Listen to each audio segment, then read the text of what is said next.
কোনো জালিম শাসক যদি একটা হাদিস বলবো, কারণ কড়া কথা বললে তো অনেক সমস্যা এখন হচ্ছে, এজন্য একটা মাত্র হাদিস না বললে নয়, ইমানের দুর্বলতা এসে যায়। এজন্য বলে দিই, বলতে চাইনি, সবার কাছে বলেছি আর বলবো না, বাড়িতে ওয়াদা করেছি আর বলবো না, না বলা পর্যন্ত তারা শুনলো না যে আর কোনো কড়া কথা বলার দরকার নেই, পরিস্থিতি পরিবেশ ভালো না, বুঝে কথা বলো, কী দেখি হয়ে যায় বলা যায় না, বাইরে থাকো, এ কথা বলেছে, ওয়াদা করেছি বলবো না। তারপরে একটি হাদিস আসার সময় পড়লাম, এজন্য একটি মাত্র হাদিস আপনাদের সামনে পেশ করব।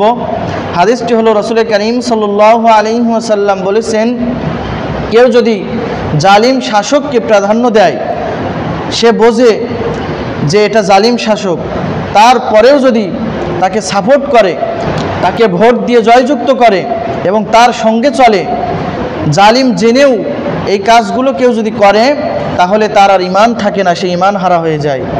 সে কি হয়ে যায়? আপনি জানছেন এটা জালিম শাসক, আপনি জানছেন এ নেতাটা জালিম, যার ফলো করছেন সে জালিম, তারপরে আপনি তাকে ভোট দিচ্ছেন, তার সাথে থাকছেন, তার কথা শুনছেন, তাহলে মনে করে নেবেন আপনি শত নামাজ পড়তে পারেন, তাহাজ্জুদ পড়তে পারেন, তবে আপনার মধ্যে কোনো ইমানের ছিটে ফোঁটা পর্যন্ত নাই।